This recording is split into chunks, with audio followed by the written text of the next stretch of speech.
Mirë se vini në kanalin ton, mos harroni të bëni subscribe dhe të klikoni si përzdiles për të marrë njoftimet më të reja. Faleminderit! Nëse vuani nga reumatizma ju duhet vetëm pak hudhër, jasi ta përdorni. Artriti reumatoid është një sëmundje e cila karakterizohet nga një problem autoimun dhe inflamator që ndikon në shëndetin e gjymtyrëve. Kjo do të thotë se sistemi imunitar i njeriut del nga shinat dhe gjithashtu sulmon organizmin. Sëmundja nga ana tjetër është e menaxhueshme nëpërmjet medikamenteve apo trajtimeve bimore. Simptomat e artritit reumatoid. Dhimbja e kyçeve. Dhimbja është simptoma kryesore e cila e karakterizon këtë sëmundje. Dhimbja në fillim nis te gishta dhe më pas përhapet te kyçet, shpatullat, ijet dhe gjunjët. Dhimbja e kyçeve të dorës është një tregues mjaft i rëndësishëm në diagnostikimin e kësaj sëmundje. Ndjesia e ngurtësisë.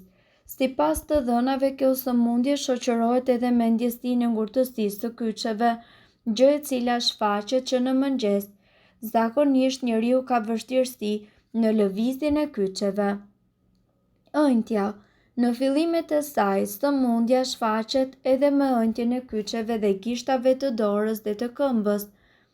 Nxehtësi e padurueshme. Një gjë e tillë mund të mos jetë shumë e dukshme, por kyçet e prekura nga inflamacioni ndihen shumë të nxehta në prekje. Mos funksionim i kyçeve. Sipas të dhënave, kjo sëmundje pengon kryerjen e aktiviteteve tuaja të përditshme. Nëse ajo prek kryesisht gjunjët, ju mund të keni vështirësi që të ngjisni ose të zbrisni shkallët. Lodhje. Të gjithë njerëzit e prekur nga kjo sëmundje ndihen tepër të lodhur. Lodhja është një simptom kryesore e shumë sëmundjeve autoimunitare. Nga ana tjetër, mund të keni dhe humbje të masës muskulare. Në qoftë se ju vini re një rënje të masës muskulare, fillimisht ndodh një vit pas shfaqjes së sëmundjes dhe duhet që të konsultoheni me mjekun tuaj. Si të shfrytëzoni hudhrën kundër reumatizmës. Në këtë video ju do të mësoni më shumë se si të shfrytëzoni hudhrën kundër dhimbjeve. Hudhra është efikase kundër inflamacionit dhe është e pasur gjithashtu me antioksidant. Hudhrën mund ta përdorni në 3 mënyra. Shtypni 2 thelpi hudhër dhe kalojeni ato në mikser. Shtoni në mikser një limon të qëruar dhe një lugë çaji me mjalt. Grijini bashk. Kurën pijeni gjatë gjithë ditës. Mënyra e dytë është që ju të përzgjeni 2 thelpi hudhër të shtypur me 2 lugë gjelle me mjalt. Shtoni ujë sipas dëshirës dhe lëngun pijeni sa herë që ju të dëshironi. Mënyra e tretë është që të fërkoni gjymtyrët tuaj me hudhër. Keni kujdes sepse nëse hudhra mbetet në lëkurë për shumë kohë, mundet që të shkaktojë djegje. Sipas preferencave, hudhrën mundet që ta shtoni edhe tek ushqimet tuaja të përditshme. Një alternativë e mirë është që ju të shtrydhni 2 limon dhe t'i përzini në mikser me 2 thelpi hudhër. Kura duhet pirë nga një lugë çdo mëngjes me stomakun bosh. Kjo është bima e cila shëron 90% të reumatizmës. Reumatizma është një sëmundje e cila ka të bëjë me dëmtimin e kyçeve të trupit, të cilat në çdo lëvizje të trupit shkaktojnë dhimbje. Mjekët deklarojnë se një regjim i dobët ushqimor dhe gjithashtu mungesa e aktivitetit fizik janë 2 faktorët kryesor që sjellin probleme me kyçet. Shumë studime të mirënjohura mjekësore kanë dalë në përfundimin se përdorimi i trëndafilit të egër në formën e pluhurit apo pudrës redukton me 90% rastet e dhimbjeve nga reumatizma. Trëndafili i egër konsiderohet si një ndër bimët medicinale më të mira për sa i përket lehtësimit të dhimbjeve të reumatizmës, duke ndikuar në shëndetin e kockave dhe në forcimin e tyre. Pluri i trëndafilit të egër. Plurin e trëndafilit të egër ju mundet që ta gjeni në farmaci si suplement, në dyqane organike apo mundet ta përgatisni atë edhe vetë. Mjafton që ju të keni një sasi të konsiderueshme trëndafilash të egër, të cilët duhet të jenë të thatë. Shtypeni ato fort në një havan guri e në posaçme guri për të bluar erza. Dhe më pas, kalojeni ato në një sit kuzhine për të përftuar plurin. Sipas të dhënave, doza e rekomanduar ditore për përdorimin e plurit të trëndafilit të egër është 5 gram në ditë. Rekomandohet që të përdoret 1 deri në 3 muaj dhe mund ta konsumoni të shkrirë në një gotë me pak ujë ose direkt duke e gëlltitur.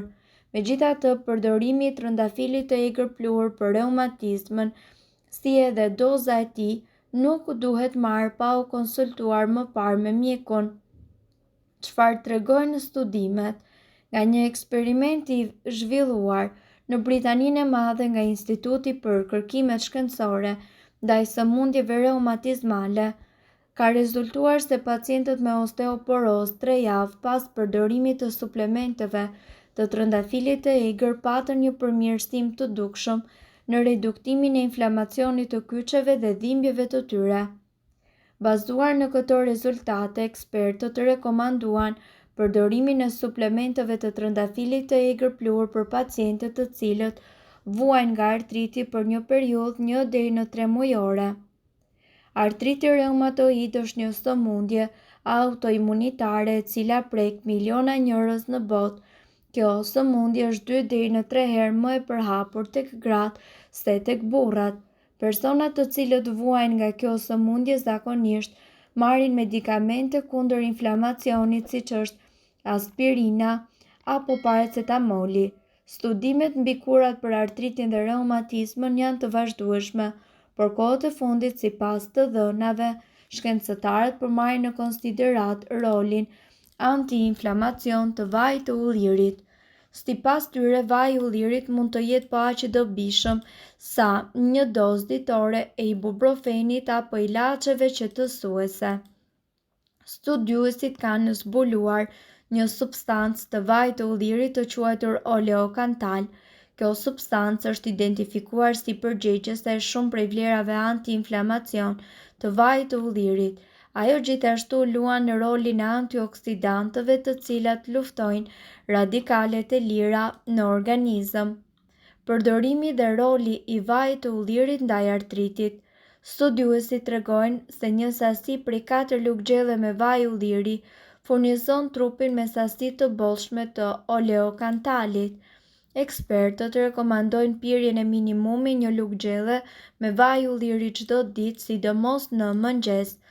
Sigurisht, vaji i ullirit mbetet një nga ushqimet më të rëndësishme të dietës mesdhetare, prandaj ne ju rekomandojmë të pini vaj ulliri ekstra të pastër. Fëmijët mund të konsumojnë 1 lugë çaj me vaj ulliri të ëmbëlsuar me pak sheqer. Rekomandohet ndjekja e një regjimi mesdhetar e cila përfshin konsumin e rregullt të vajit të ullirit për të shmangur inflamacionin. Ky regjim ushqimor ul rrezikun e ishemisë, sëmundjeve të zemrës, të mushkrive dhe të sklerozës. Mirë po duhet të dini, informacionet në këtë video kanë për qëllim të plotësojnë dhe të mos zëvendësojnë këshillat e mjekut tuaj dhe nuk kanë për qëllim të mbulojnë të gjitha përdorimet e mundshme, masat paraprake, ndërveprimet ose efektet negative. Informacionet në këtë video mund të mos i përshtaten rrethanave tuaja shëndetësore, prandaj, para përdorimit, këshilloni me mjekun tuaj. Nëse doni të dëgjoni videot tona që ne postojmë çdo ditë, kliko subscribe. Ju ftojmë gjithashtu të bëni like në videot tona nëse i keni dëgjuar dhe pëlqyer ato. Faleminderit që e pat videon ton. Shpërndajeni këtë video në profilin tuaj në mënyrë që të informohen edhe shokët tuaj. Faleminderit.